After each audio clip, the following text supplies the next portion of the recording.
It takes guts to be a parent. It takes guts. It may be easy to go ahead and, be intimate, especially if you like freaking have the chemicals flowing in your body and then you see the woman's personality. I'm being sarcastic because I'm being, anyways, hopefully you guys maybe catch on to some of my sarcasm, but I know I took a long way to get to the point. But the point is that, first of all, when you're a parent, it really takes a lot to be brave. It takes a lot to be a parent. First of all, I probably said first of all a lot already, but this is why I work out my thought patterns. But if you want to go to the source of an ultimate example of a father, where could I go? Is it Bill Cosby? Oh man, he was a great father in the TV show. Let me think. Is it the Winslow? Mr. Winslow in Family Matters? Oh, that's a really great father right there too. No. Go to God, our Father in heaven. He is the ultimate example of what a father is. He inspired mankind. He inspired the writing of the scripture, and remember the Lord's Prayer. Our Father who art in heaven, our Father. So think of that. Just think of that for a minute. Because if you want to see what a father does, a father will lay down his life for his children. A father will go all out to protect his wife.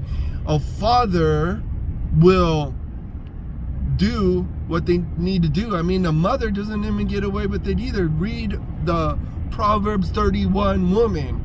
So let's establish God's design for men and women. Let's go from there. And then it's the next step is being a parent. And a parent is an ultimate example. I'm not going to say I had really good examples of parents in my life. My mom and dad, they were flawed. My mom made the best out of the situation. My dad made the best out of the situation. Did I honor my father? I didn't really appreciate honoring my father until the end. Like when he was like really having a lot of emotional problems, lack of a better term. But I got to know him. He made the best out of his situation. He really did. He provided for us. That's the very basics. Read the scripture again. The scripture says a man that doesn't provide for his family is worse than an infidel, is worse than the scum of the earth. You need to provide for your family. And at least, by all means, you got to make the best out of your situation. And I'm speaking from a point of not really doing very well as a man. And that's why, like right now, I'm going through divorce. Something went terribly wrong. Honestly, something went terribly wrong, and I take some responsibility, but then it takes two to tango. But then also, there's also only one that leads in a tango. Like when you're dancing, there's only one leading the dance, and if you're not leading the dance properly, it's no good. So man, I have a lot of ideas running through my mind, and that's why I do this vlogging channel. And I hope that you're kind of getting the point of what I'm saying about being a parent and being a spouse in a relationship. And it's a commitment, because honestly, if you think you're going to be happy all the time, even as a parent, Oh, you have that beautiful cuddly little baby, and you're like, oh my gosh, I'm so happy, this baby makes me so happy, or whatever. Yeah, but the baby's gonna get sick. The baby's gonna, when the baby's like an infant, it literally pees and poops and vomits and coughs and gives you germs, like literally. But then when the baby grows up and becomes an adult, it may figuratively pee and poop on you and vomit on you, but you're obligated to love that human unconditionally. It doesn't mean like you let them get away with all kind of crap.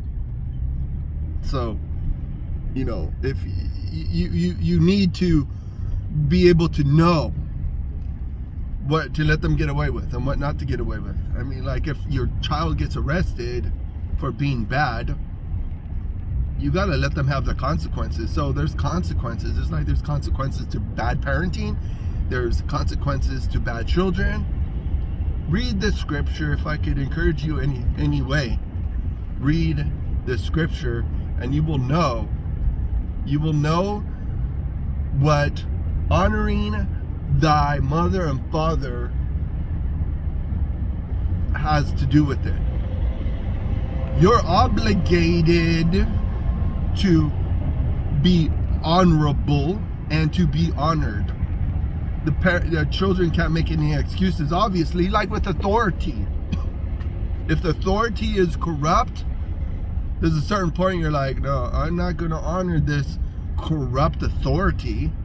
Just like if a parent's corrupt, if a parent is putting their children out on the street to prostitute and sling drugs, no, there's a certain point you don't friggin' honor that. There's a certain point, like right now, like with there's the whole freaking human trafficking garbage. Some parents freaking traffic their children. That is so bad. Oh my gosh, it just shows the way this world is so corrupt. So yeah, honoring thy mother and father, if they're honorable, yeah, it helps. But then again, you know, even when I was going through a divorce, my first, ooh, man, I'm going on my second divorce, so I'm probably the common denominator for choosing not very good people. But anyways, I'm not even going to talk about that right now, because we're talking about how even the authority, rather the child be with a drug addict parent that actually maybe will take care of them, a functional druggie, or what they say about the people, the chronic pot smokers and stuff. See, I'm going on a tangent. I'm going on a tangent. I hope you got a little bit out of this video. If you did, let me know. I think I worked out most of my thoughts for the other channel that I'm running. I think I'm going to keep it really simple. But yeah, I hope that you got a little bit out of this video, because you need to go into life. Life is risky. Getting married is risky. Being a parent is risky. Being a child is risky. Life is risky. Life is risky.